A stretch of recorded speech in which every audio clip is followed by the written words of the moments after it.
Et récidiviste. L'idée, lancée mardi par Brice Hortefeux, est loin de faire l'unanimité. En fait, elle a déjà été expérimentée. Chaque été, le maire d'Orléans prend un arrêté qui interdit à tous les mineurs, sans distinction, de se promener seuls dans les rues de la ville après 23 heures. Cette mesure a-t-elle fait ses preuves? Xavier Nézet et Jean-Loup Porquet ont enquêté.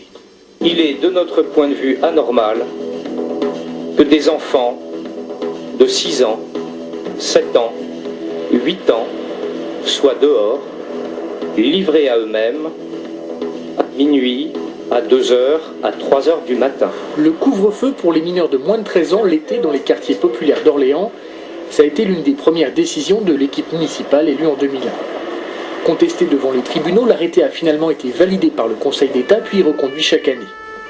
Pour la mairie, c'est une mesure emblématique, mais pour les policiers chargés de l'appliquer, elle n'a pas changé grand-chose sur le terrain, car la loi permettait déjà d'intervenir.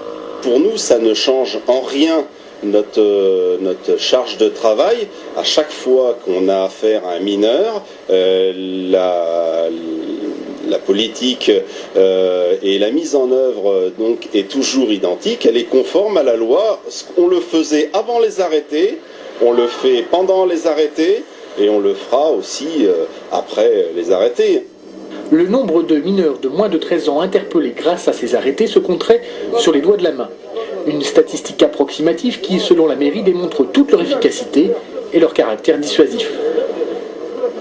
On peut dire que c'est quasiment anecdotique, c'est-à-dire que est-ce que c'est 1 par mois, c'est peut-être même moins que ça, mais ça devient totalement anecdotique, alors que vraiment en 2000, en 99, que ce soit sur Orléans bien sûr, mais même en région parisienne où j'étais élu au préalable, je peux vous garantir qu'au cœur de la nuit, à minuit, à 1 heure du matin, vous saviez des nuées d'enfants, je dis bien d'enfants, de 10 ans, de 11 ans, de 9 ans, de 8 ans, à minuit c'était absolument pas rare au mois de juin, au mois de juillet, au mois d'août, au mois de septembre, voire au mois d'octobre. Aujourd'hui on dit que grâce à l'arrêté, il n'y a plus de jeunes qui traînent dans la rue.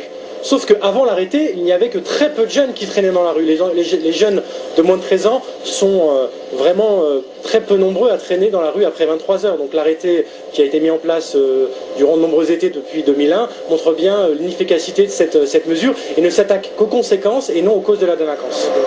Le PS s'appuie notamment sur les travaux du sociologue Laurent Mukeli qui estime que si la délinquance des mineurs est un problème, celle des enfants de moins de 13 ans est purement anecdotique. Florent Montillot et Brice Hortefeux s'adresseraient donc avant tout à l'électorat de la droite, même si leurs visions ne sont pas identiques. Je pense que là, il y a vraiment une vraie différence d'appréciation entre ce que nous avons fait sur Orléans et ce qui est actuellement proposé par le ministre de l'Intérieur. Pour nous, on est dans la prévention, dans la protection de l'enfance. C'est pas le mineur délinquant qui doit être protégé de la rue, c'est tout mineur de moins de 13 ans qui doit être protégé de la rue.